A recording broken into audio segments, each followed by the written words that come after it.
Hello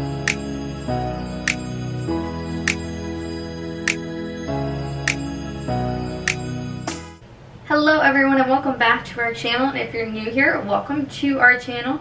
We are doing a completely new video today that we've never done anything like this before. Yeah. Today we are going to be reviewing, sharing our theories, and what else? Just in general talking about the show. Wait, what show?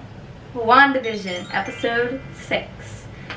So, obviously, spoiler alert, if you haven't seen Wandavision episode 6, go ahead and stop and save this for later so you can watch it after you've already seen the episode, because we don't want to ruin anything for you. So, disclaimer before we get started, some of these thoughts and opinions are going to be our own, but we've also watched several breakdowns and reviews of episode 6, so some of our ideas and stuff may come from those type of videos or from TikToks if you're me, because all I see are Wandavision TikToks. Also, disclaimer that Blaze is the big Marvel fan that's going to have more of the knowledge of all the backgrounds with all of the movies, whereas I have only seen a select few movies, but I've seen most of the movies that involve Wanda and Vision. So I understand what's going on in the show, but Blaze is going to understand more of Marvel related things and comic related things, because he also just finished reading the Vision comics as well. If we're squinting, this is a whole new setup. We have a fancy ring light. We just put all these pictures up on the wall, and the camera is in between the ring lights, so we're blinded the whole entire time. WandaVision episode 6, all new Halloween spooktacular. This week runtime was in the 40 minutes, so it's been a little bit longer than episodes 1 through 4 were all the shorter ones. 5 was a 40 minute. 1 through 3 were shorter ones. And then the last one. 3 have kind of picked up lengthwise. So this episode is centered around Halloween. Tommy and Billy are still at age 10. They haven't aged up. We see all the main characters. So we see Tommy, Billy, Quicksilver, Wanda, Vision, and Agnes. Agnes only for just a brief minute. Yeah, a brief minute. So the episode opens up with everyone in their Halloween costumes, which is a really cool detail because everyone's costumes except for the twins, right, are their comic book costumes. So I know one of the twins' costume is his comic book costume. I'm not sure about the other one. I think it's slightly different. That way he matched more with Quicksilver, because he has the same superpower as Quicksilver with it being super speed. So his was more Quicksilver's costume than I think his own, but I'm not 100% sure on that. And I'm pretty sure his legitimate Young Avenger name is just Speed. Yes, yeah. They're Wiccan and Speed in the comics. Yes. Well, to start off the episode, we learned that Wanda and Vision are having a little bit of a tough time. It's very much kind of like the twins talking to the camera. They're kind of the ones running the sitcoms now. Very much 90s, early 2000 vibes. It was really set up to mirror Malcolm in the Middle. The actual introduction was literally the exact same as Malcolm in the Middle. I just didn't grow up watching it, so I couldn't really relate the two. But it was definitely late 90s, early 2000s, somewhere in between there. Another fun detail back to the intro was the theme song. If you actually listen to it or turn the subtitles on, it's actually describing what is going on. The chaos and the craziness and being under control and all of this. It directly relates to the storyline. It's not just a fun and catchy tune like the rest of them have been.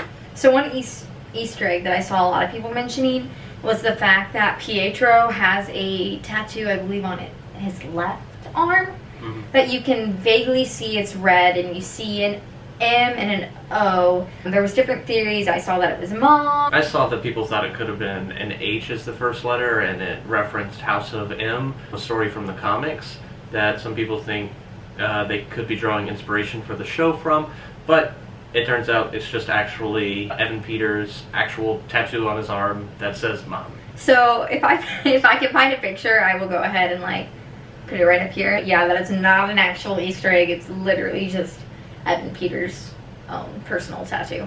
We watched the episode for the second time like 2 days ago, so our memories are a little fuzzy on the exact order of events, but I think before they started trick-or-treating, I think we cut to the sword base with Monica, Darcy, and Agent Wu, and they are discussing things with Hayward.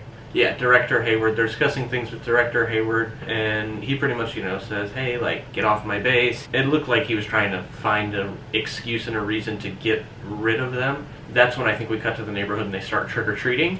I was one to notice this, so I was kind of happy that I figured this out. But before they do that, he and one of the twins, which twin is it? I can't keep them straight. Remember which twin is it. It's whichever one is Speed. And he goes, kick ass, and they hit hands. So what's funny about that is actually Evan Peters was in the movie Kick-Ass, but along with that, the Quicksilver from our actual Marvel universe, which is Aaron Taylor Johnson, also was the other main star in the movie Kick-Ass. It was a little different than what you said, but it's I got the need For speed. And then I don't know what that is. Okay, that's from Top Gun. Ah. Yeah. Another thing is, around that same time, Pietro says, unleash hell, demon spawn. It could be, a reference. I know a more recent theory has surfaced that Pietro is Mephisto or somebody masquerading as Pietro. So, if it's Mephisto, like, that's, in the comics, the twins were, I believe, a fragment They're of shards his soul. of Mephisto's soul. So that would make sense. But after that, we see Vision, and he kind of stumbles across this lady, and she's kind of in like a loop. Her and her partner, they're in a loop of, they're just doing the same task over and over again, but they're never fully completing it. But then, right about the time after he flies up, we cut again to the sword base, and then they kind of knock out some agents. They take their ponchos and hats and everything. They sneak into, it looked like one of the computer server buildings. So Darcy hacks into the servers. Monica gets a text, says that her guy is going to meet her over the top of the hill in an hour with the vehicle, or with whatever she needs to get into the Hex again. Reed Richards from the Fantastic Four is who people thought it was going to be. I've been reading more recently that that's probably not who it is. People more recently are kind of thinking that's going to be Monica's love interest from the comics, Blue Marvel. And Darcy pulls up her blood work and says, hey, I don't think you should do this.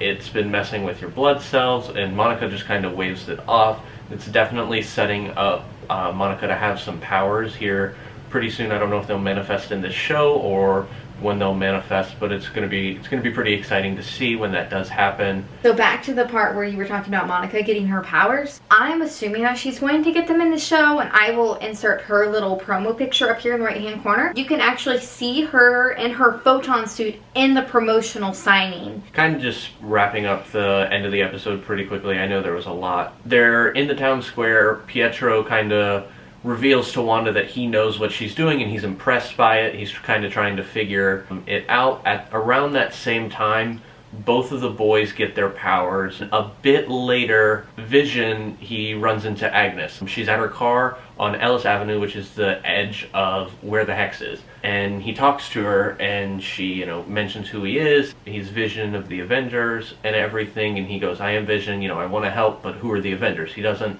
remember that, so it's very obvious he doesn't have any memory of anything before the Hex. Besides that, so he awakens her, talks to her for a minute, and then she says, am I dead? And he goes, no, why would you think that? And she goes, because you are. And he goes, I am what? And she's just dead. And she just screams dead, very creepily. And then she laughs, cackling like a witch. Like, if we watch everything with the subtitles on, and it says maniacal laugh. So I don't know if that...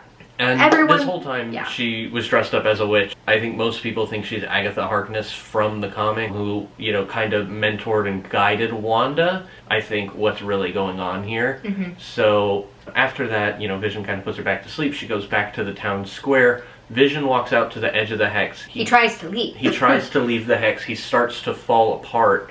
It's almost like he's being pulled back in, but at that point, rather than pulling him in, it's just pulling him apart, but the Hex is trying so hard to bring him back in that it's just tearing him to shreds. Right about then is Darcy, kind of calls out Director Hayward for not, helping Vision, just letting him be there.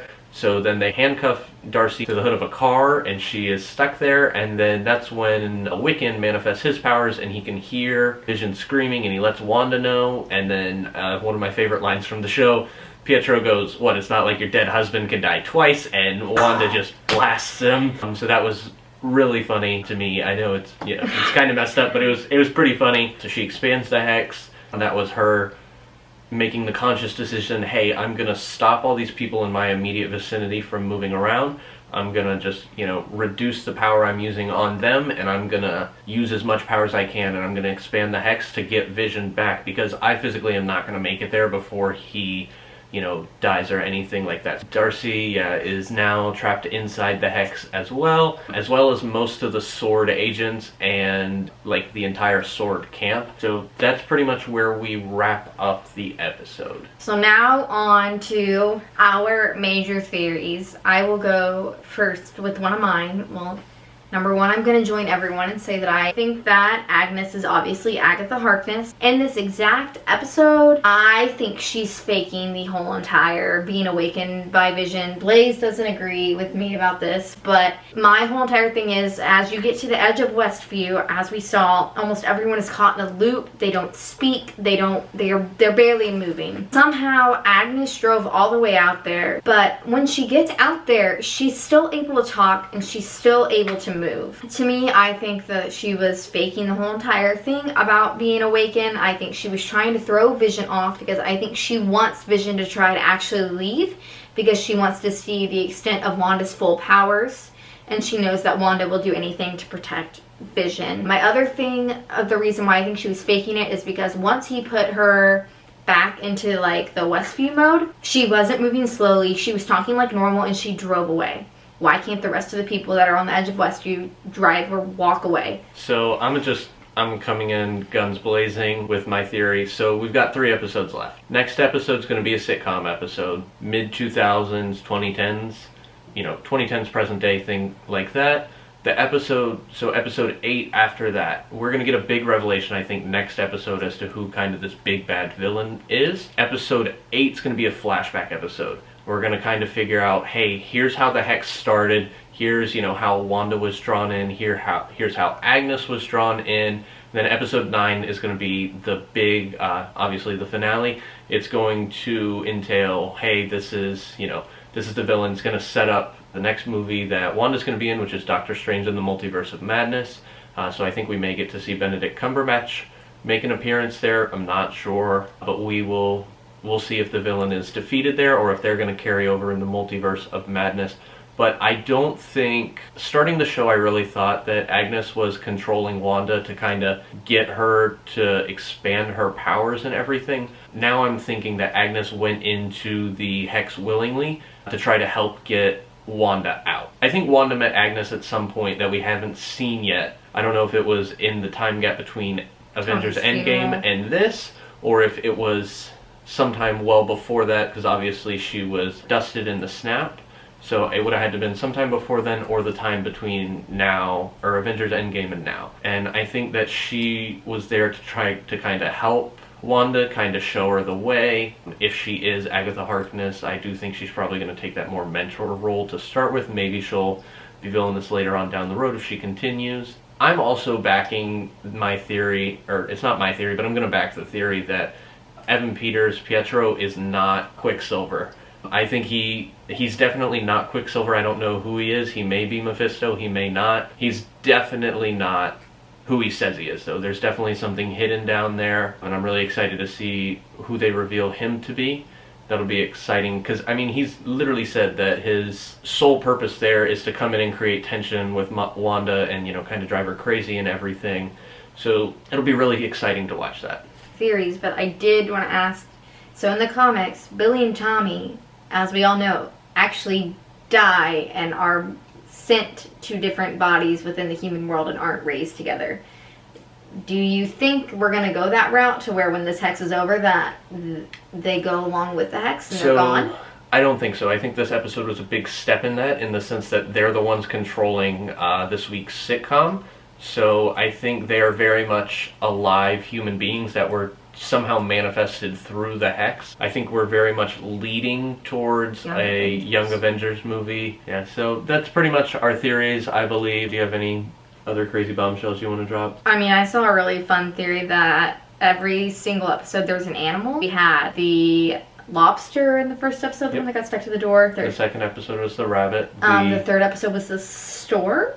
Fourth, there wasn't one because that wasn't a sitcom episode. Episode 5 was the dog, and then I guess we didn't have an animal this episode, but I saw a theory that multiple people thought that every episode with an animal in it, that was Mephisto disguised as an animal keeping watch over Wanda. Which, after the dog died, Evan Peters showed up, and then in episode 6 we don't get an animal, so it could very much be. And Blaze tried to tell me that I was wrong, but if you look at the scene when Wanda opens the door to Evan Peters, there is a red glow around his head. One other thing I've seen is there's an evident red glow around a lot of things in the show as well, so it very well could be, but I've seen, I can't remember exactly where, but I've seen the evident red glow around a lot of things. I think it might just be something to do with Wanda's powers. So I believe that is all we have for episode 6. That's all, yeah. That's all my theories that I've got going for right now. So pretty much the rundown of kind of what happened in the episode.